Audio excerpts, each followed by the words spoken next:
Suvi 2018 läheb ajalukku. Ja mitte ainult selle kuumalaine pärast, mis on siin minu koduaias valmis küpsetanud need imemaitsvad mustad sõstrad, Lõuna-Euroopas küpsetanud muidugi hiigel oma palju pahandust. Aga ka sellepärast, et mulle vähemalt tundub, et mitmetes Euroopa Liidu pealinnades on küpsemas mõistmine, kuidas suhelda enam kui 1,5 aastat võimul olnud Ameerika Ühendriikide presidendi ja legendaarse ärimehe Donald Trumpiga.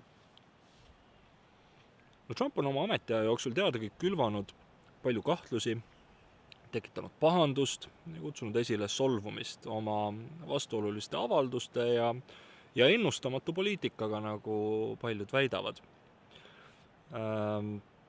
On hirmud, et Trump tahab lõpetada senise reeglitepõhise rahvusvahelise kaubanduse, nagu me seda viimased aastakümned oleme teadnud. Trump suhtub ükskõikselt NATO liitlastesse ja tahab laiali ajada Euroopa Liidu. Samas Jean-Claude Junckeri, Euroopa Komisjoni presidendi äsjase Washingtoni visiidi valguses tundub, et äkki peab Euroopa Liit lihtsalt piisavalt kannatust varuma.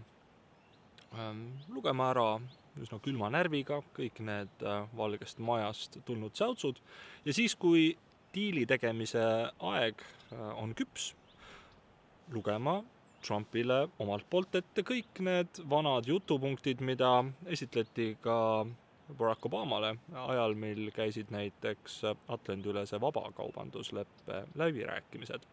Sest enam-vähem seda Juncker tegigi ja tõmbas üsna ootamatult käsipidurit kaubandussõjale, mis USA eestvedamisel terendas.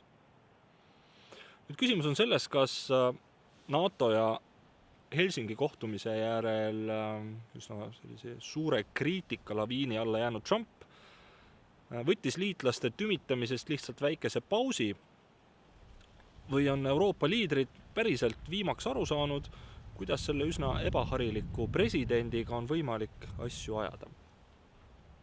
Laupäeval, 11. augustil kell 10 räägime Atlandi üleste suhete uuest reaalsusest Eesti saadikutega Euroopa Parlamendis. ERR-i laval vahetavad minuga mõtteid Kaja Kallas, Yana Toom, Ivari Padar, Urmas Paet ja Tunne Kelam. Kohtumiseni Paides!